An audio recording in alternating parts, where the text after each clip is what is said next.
दादा खूप शिकला मला. अग मोठा दादा शिकला घरीच बसला आहे, उगाच देते आई माझ्या दप्तर पाठीवरती प्रश्न टांगले आबाळाला उत्तर मातीवरती. अनेक सरकार अगोदरी आले अनेक पुढेही येतील, पण दर्जी बोरगावकर आपला वाली असलेलं सरकार अजून या देशात जन्माला आलेलं नाही. तुम्हाला खरं सांगतो, नारदाच्या गादीवरून एक खोटं बोलेल तुम्ही नरकात जाईल. मी दुबईला गेलो होतो, आता तुम्ही सगळ्यांनी पाहिलंच. कीर्तनाच्या निमित्तानं आउट ऑफ कंट्री देशाच्या बाहेर मी पहिल्यांदा गेलो. 750 रुपयाचं मक्याचं कणूस खाल्लं मी. 750 रुपयाचं. म्हटलं लेका, या देशात 750 रुपयाचं कणूस आहे. आपलं कणूस जर आपल्या राज्यात आपल्या देशात 75 रुपयाचं गेलं तर आपला बाप 2 तासात कोट्याने ठेवतो. 2 तासात. आमच्या बापाचं कणूस येतं मागत नाही. विनोद नाही, मी खरं बोलतोय. अगदी ही परिस्थिती. आम्हाला काय घेणं कोण्या पक्षाचं? इथं दोन्ही पक्ष पैकी उद्धरत येईल. काय घेणं कोण्या पक्षाचं? इथं बोललं तर लोक राजकारणाकडे नेतात. स्वतःच्या मनगटावरच विश्वास राहिलेला नाही राजकारणी लोकांचाही. याचा पक्ष फोड, त्याचा पक्ष फोड. याला सत्तेवर बसव, त्याला खाली उतर. अरे किती दिवस चालत येत आहे? हे शिकलेली पोरं माफ नाही ना करणार तुम्हाला.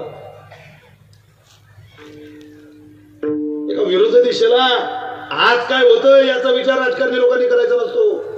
माझ्या वागण्याने या महाराष्ट्रातलं पुढचं 50 वर्षाचं भविष्य बिघडणार नाही अशी माझी कृती आज असावी, याच्याकडनं आम्ही तुम्हाला तिथं बसवलेलं. तुमच्या मताची काही किंमत आहे की तुम्हाला? तुम्ही आजच इतकं बिघडून ठेवताय की येणाऱ्या काळात काय होईल या राज्याचं, या देशाचा हा प्रश्न आहे तरुणाईच्या पुढं. पुढं कठीण आहे महाराष्ट्र. चला, पण मला वाटतं शेतकऱ्याचं बल व्हावं. फक्त काही झाली तरी तुम्हाला प्रार्थना आहे, जमीन विकू नका.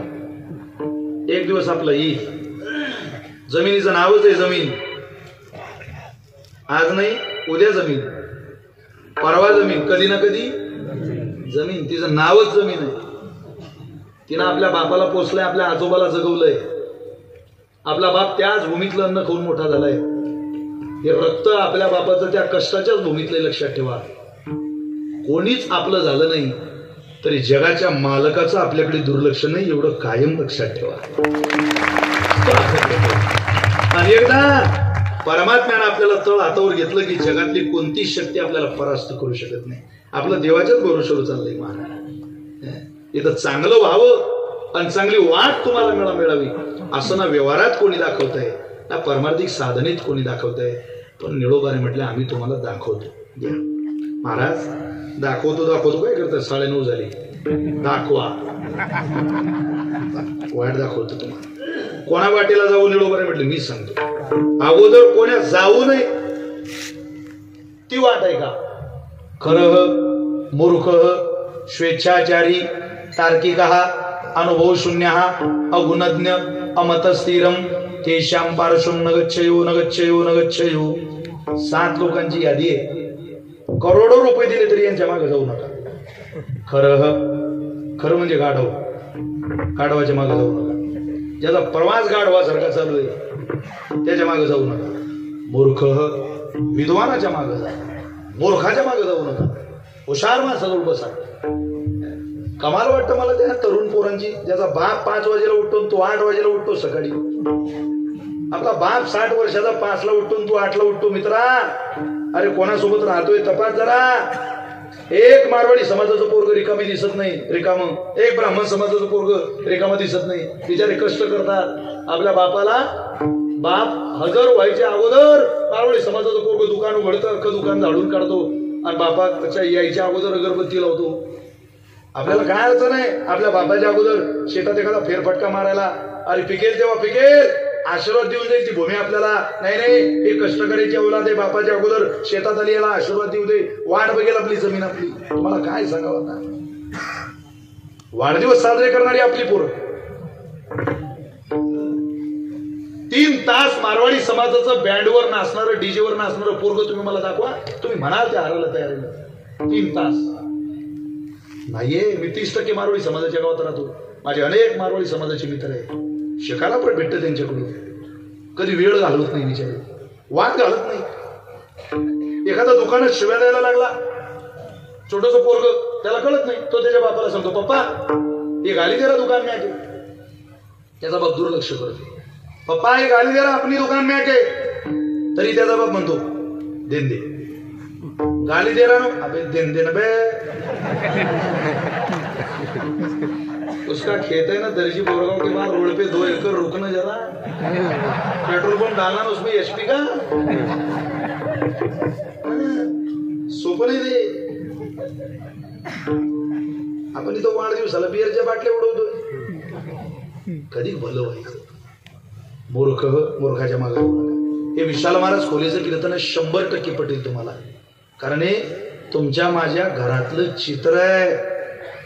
नुसतं कीर्तन ऐकणं, मनोरंजन करून घेणं याचा परमार्थ थोडीच आहे. यातल्या 2 गोष्टी घरी घेऊन जा तुम्हाला आवडल्या तर. आणि विशाल महाराज खोलेला आशीर्वाद देऊन जा. महाराज हे खरं आहे, आमच्या पोरांच्या एक कामाचं आहे, देऊन जा.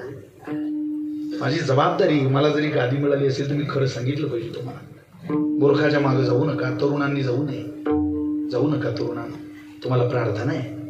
खरं मूर्ख स्वेच्छाचारी लोकांच्या मागे जाऊ नका. जी म्हणता मीच दाखवलेली वाट योग्य, त्यांच्या मागे जाऊ नका. चिखलाच्या गोळ्याला आकार द्यायला कुंभार लागतो. सोन्याच्या लगडीचा अलंकार घडवायला सोनार लागतो.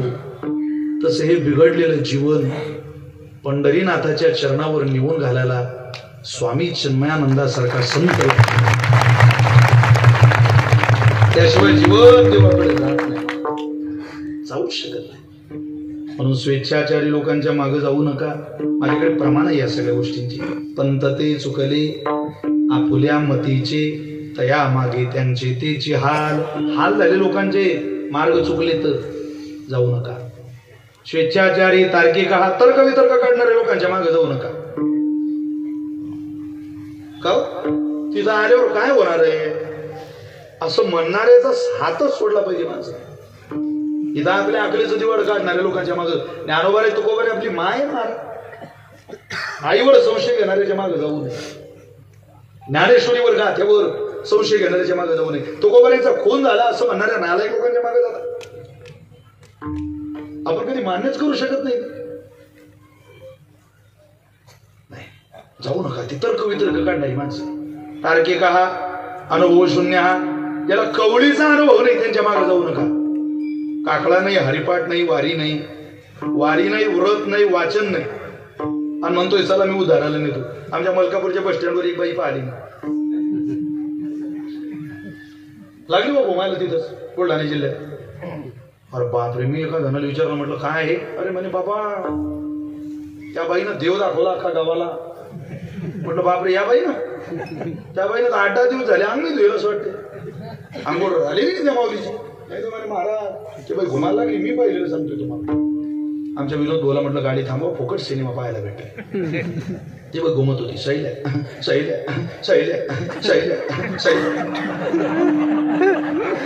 झाली कडे आता. बरं तिचा नवरा मागे उभा, त्याला वाटलं खाली बिली पडली, तो इले झालेली उभा. त्या बाईचं घुमणं चालूच, सैल्या. कंडक्टर थांबला आणि घेतला एसटीचा दरवाजा, निघाली ती एसटी निघाल्यावरीच्या ध्यानात आलं, आपण तर सैल्या करून आलो, पण आपल्या थैल्या गाडीत आहे. हिनं सैल्या दिलं सोडून, नवऱ्याला सांगते, अरे वैर्या घे ना थैल्या, तो म्हणे गेल्या सैल्या मी जमा करतो थैल्या. लबाडाचा बाजार आहे. तुमची पोरं गुगल सर्च करता मिनिटा सेकंदाला. वैभव लक्ष्मीच्या पोथ्या वाचणाऱ्या महिलांनी सावधान. तुम्ही श्रीमंत होऊ शकत नाही वैभव लक्ष्मी वाचल्यावर. शाप समजला तरी चालेल, मला त्या काय कोपायचं ते. तुमची पोरं गुगल सर्च करता, तुम्ही वैभव लक्ष्मी वाचता. अरे वैभवलक्ष्मी वाचून पैशाने श्रीमंत होण्याची अपेक्षा कीर्तनात बसलेल्या माऊलीने सोडून द्या.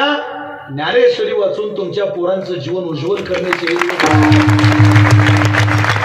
वैभवलक्ष्मी गुंडाळून ठेवा आणि ज्ञानेश्वरी हातात घ्या. तुमच्या पोरांचं भलं होईल. माझ्या आयानं अनुभव शून्य शब्द वाचू नये, अनुभव जन्य ज्ञान वाचा. अनुभव शून्य हा जाऊ नये त्यांच्या मागे. खरं मूर्ख स्वेच्छाचारी तार्किक हा अनुभव शून्यापुढं अगुणज्ञ. तुमच्या गुणाची किंमत नसलेल्या लोकांच्या मागे जाऊ नये. यादी खूप मोठी आहे. विस्तार केला तर 2-3 कीर्तन करावे लागते. आणि तारीख घेताना काही पूर्ण भंग सुटला पाहिजे असं ठरलं नाही बाबा. येड संपले कीर्तन संपलं. जाऊ नये.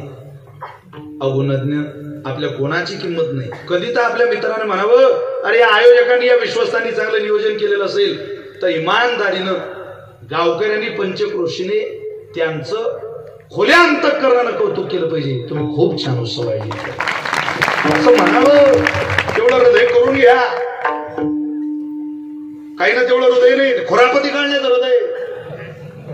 साऊंडच लागला नव्हता, आवाजच येत नव्हता. अरे तू ऐक ना, तू सुना दुसऱ्याचा लावतो त्या तंबाखुली गेल्या. तू दुसऱ्याबद्दल बोलतो म्हटल्यावर काही तुला काही डोक्यात भान आहे की थोडस. झुंबराबर झुमशराबीन तुझ्या बरोबर आमची खाऊन इज्जतीचा दिवाळ काढून आला. आमच्या गावातच भांडण, इथंच भांडण. अरे इथं नाही, एका भांडणच करायचे तर पुणे मुंबई जीवन ना इकडे काय भानगडीत पडत होते. नाही जेडा तर मलाच फडकवायचंय. अरे फडकू दे ना कोणाला, आपल्या देशाचा फडकू की दुसरा आणि तेवढाच करतो वाचा. जेटाच फडकवायचं असेल तर तिथं जा. ती मर्दाची बच्चे हिमालयाच्या बर्फात गुडघेवाडा पाय बर्फात गेला तरी तिथं देशाच्या तिरंग्याला सलामी देतात. तिथं म्हणतात हरा है इस्लाम का, भगवा है भगवान का, सफेद है ईसाई का, लेकिन उससे भी अच्छा है तिरंगा हिंदुस्तान का. ही आरोडी त्या पिलांच्या दरम्यान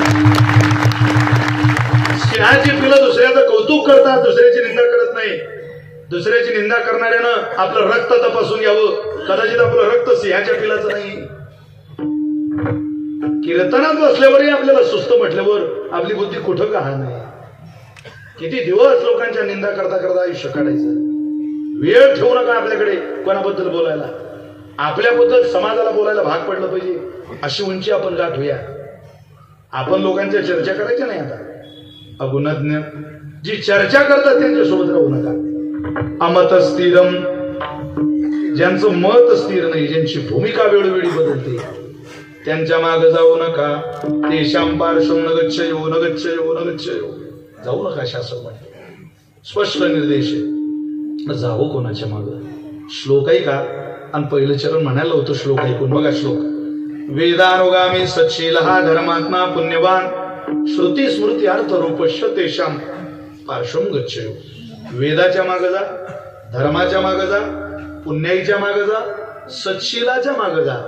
आणि ज्यांच्याकडे पाहिलं की श्रुती माता दिसते त्या संतांच्या मागे जा. तयाची आचरावी पावले पावनी सात्विकी श्रद्धा झाले. ज्ञानोबारे बोलतात तो तेच फळ ठेविले ऐसेला हे त्यांच्याच मागे जा. त्यांच्या मागे गेलं तर तुमचं भलं होईल. आणि अशी या जगामध्ये केवळ आणि केवळ सच्शीलानं धर्मानं पुण्याईनं आणि श्रुतीनं भरलेली दुसरे तिसरे कोणी नाही. स्वामी चिन्मयानंद महाराजच आहे. त्यांच्या मागे तुम्ही जा. त्यांनी वाट दाखवलेली. महाराज त्यांची वाट तुमच्या सांगण्यावरून आम्हाला महत्वाची वाटते आणि उद्धारकही वाटते. पण वाट दाखवणारीची वृत्ती स्वभाव आहे कसा आणि ती वाट आहे कशी त्याचा विचारच महाराजांनी मांडला सेवेला निवडलेल्या अभंगाच्या